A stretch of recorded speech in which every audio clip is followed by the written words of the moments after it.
Blog है उनको मालूम रहेगा। अभी जो नए जो कुछ भी लिखते हैं, कुछ भी व्हाट्सएप पे डालते हैं, उनको मोती डोंगर क्या है, कब चालू हुआ मालूम नहीं होगा।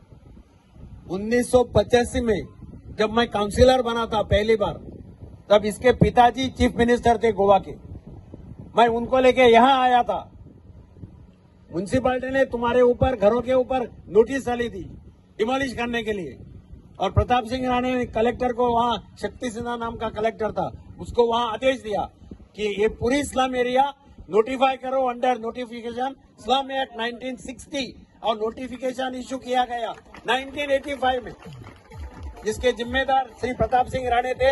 आज उसी प्रताप सिंह राणे के बेटे मोती डोंगर पे आए हैं हेल्थ अर्बन मंदिर चालू करने के लिए। इतना ही नहीं, उन्होंने आप लोगों को ऑफर दिया था उस टाइम पे, हाउसिंग बोर्ड में मकान बन रहे थे, हॉल, किचन, टॉयलेट 22,000 में एक एक को मिल सकता था। उन्होंने कहा तुम, उस टाइम पे 280 घर थे, 280 मकान हम देता है आप लोगों को, 10 साल का टाइम देता है पेमेंट करने के लिए।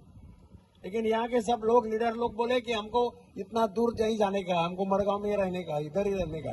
अब इसलिए आप लोग यहाँ बच गए, नहीं तो आप उधर जाते थे। और कोई भी, आज भी कोई भी व्हाट्सएप पे डालता है घर तोड़ रहा है, घर मोड़ रहा है।